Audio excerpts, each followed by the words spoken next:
Hello mga ka-TikTok! Welcome back! 2026 na, meron na tayong ice break na i-release na Mitsubishi Destinator GT Top of the Line.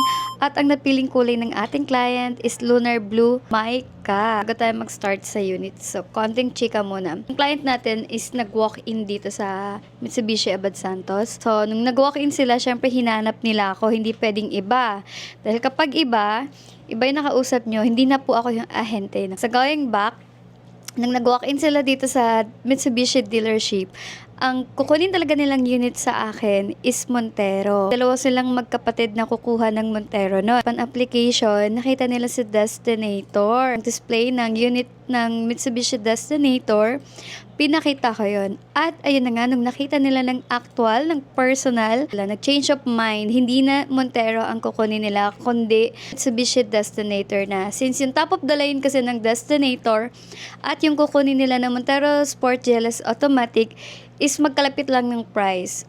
Pareha namang 7-seater, parehang SUV, at magkalapit lang yung price. Mas pinili na nila si Destinator dahil bago at napakaganda sa personal. Yun yung story na imbis Montero Sport, ang kukunin ng ating client naging Mitsubishi Destinator na.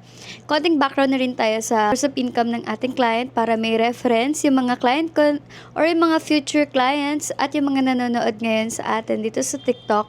Ang kanilang source of income is business.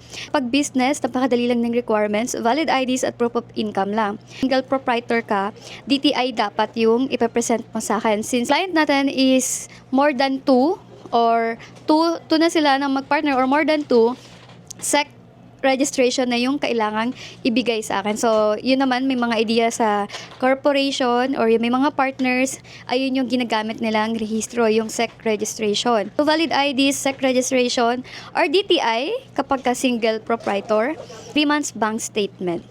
So, ayun lang guys, ganun lang yung requirements ng ating client. Approve sila via Mitsubishi Motors Finance Philippines.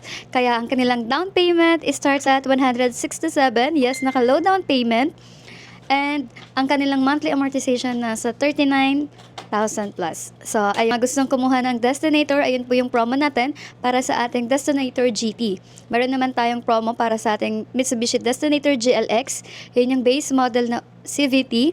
Starts at 84,000 ang all-in down payment. So, kung interesado kayo mag-avail ng Destinator, kontakin nyo lang ako sa aking contact number na nakalagay dyan sa screen. Available naman yun sa Viber, WhatsApp, Telegram, and iMessage. And you can also follow and subscribe my TikTok channel para makapag-update kayo ng mga promo at freebies dito sa